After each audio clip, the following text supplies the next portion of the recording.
Okay, so this is another mid build on a battery. I've got some of these EG4 100 amp hour server rack batteries, um, and they're an inexpensive option for this project. And I've got some insulation. So this is Comfort Board 80. It's a high density insulation, like you can pour concrete on top of it, and so the batteries aren't like sinking into it or anything, and it'll maintain its R value. And then I created a little brick out of all three of them with this little piece of square tube, and then I lifted it with the forklift using this old ratchet strap that I have. And I left that in there, of course, because if you want to service it in the future, you're going to have to get it out, and getting that strap back underneath of the batteries in the future would be really hard. And I set them up equal length conductors, and I got a couple little bus bars here and a fuse. And this is a cold weather battery, so it's got little heaters on the sides here, and they're going to be embedded in the insulation. So these are little heater pads, 24 watts on this one. I've been using these for a while, and they have an adhesive that comes with them where you can stick them to stuff, but I found that makes it really hard to make a change. And since my life is just one constant change, I don't want to commit that hard, but they'll do a good job because the insulation is going to pack on the outside and it'll smush it up against the side of the bottom battery, and then the heat will just sort of move up through the other batteries. If you are using this, and you're going to put it on the like this side of it of the battery, make sure that you don't put it on the top, because that's where the sensors in a lot of these batteries are. And you don't want to just heat the temperature sensors. You actually want to heat the cells.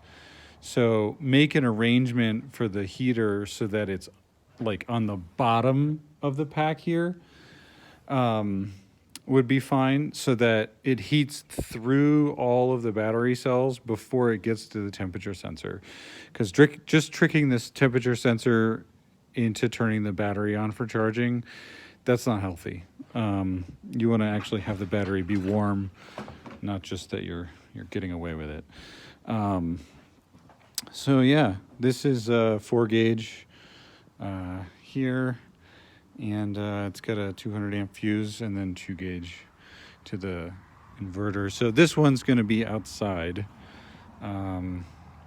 So what we're going to do is we're going to put another set of glands through the outside of a shipping container right here, just like that, and then we'll run the other set of cables with ring terminals from the inverter with an Anderson connector on the other end. So we'll be able to just unplug it and replug it, move it around, all that kind of stuff.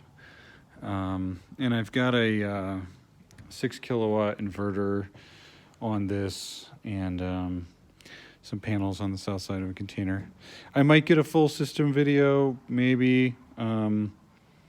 Things are like happening a lot these days. But I'm going to insulate all around in the front, sides, and back. And the sides and the back are going to be kind of like permanent insulation. But the front and the top, I'm going to have it be big bats that you can pull out if you wanted to service the battery. But I've got a few of these installed in steel, insulated steel job site boxes, and they're pretty good as long as your system's got enough charging and your inverter is set so that its low voltage cutoff is higher than the cutoff of the battery. Then you probably don't have to touch them very much. That's been my experience. These ones are a little fussy. I have a Outback Radian with some of these on it, and the Radian faults out these batteries like every time I try and start them up. I haven't read the data sheet on these. Maybe they don't have a pre-charge resistor.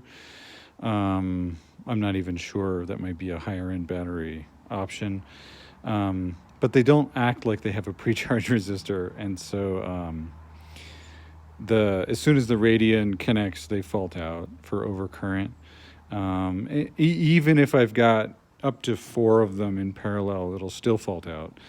I think it thinks it's like a short circuit or something. So I've worked around that by using a piece of 18 gauge wire to make the connection to the Radian prior to making the battery cable connection. But this is a problem because if the batteries ever do disconnect from the inverter, the client will have a hard time resetting them, which is kind of a pain. Because just turning the batteries, resetting them or turning them back on, or in a worst case scenario, like charging them up a little bit so that you can reconnect them to the system and get the inverter to start charging again, or a charge controller if that's what you have. But I've had a problem with that. I don't anticipate that being a problem on this one because this 6 kilowatt inverter from overseas, it doesn't seem like it has that big of a capacitor bank. But the Outback Radian 8048 really was a problem for me. I have had these batteries get really low before, and they're kind of hard to charge. So I have this charger. It's not a charger, actually. It's a power supply. That's the key difference. So I have this power supply, and I set it up with just a regular plug on it. So if you have a generator or a vehicle-mounted inverter or something like that, you can actually run this. But it outputs 48 volts just steady. And the really great part about this is because it's a constant output, the battery will see it and turn on. Versus like I have this Ames charger here. It's a 48 volt charger by Ames.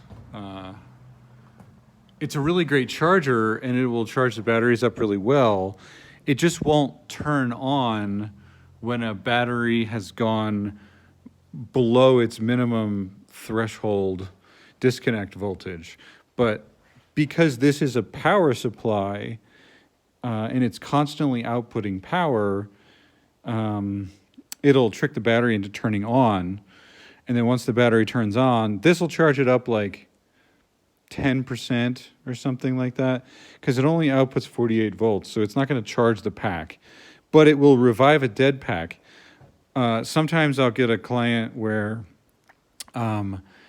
something has gone wrong and the system has gone really, really low, and they have plenty of PV, and they have ways to charge the battery. It's just the battery won't restart in order to start up a charge controller to then start charging it. So you just really need this for like, sometimes just like 1 minute, and then the entire system is up and running and the normal charging is back online and everything's running. So that's been a really cool hack. A friend just gave me this. I don't know, he probably found it in a dumpster or something.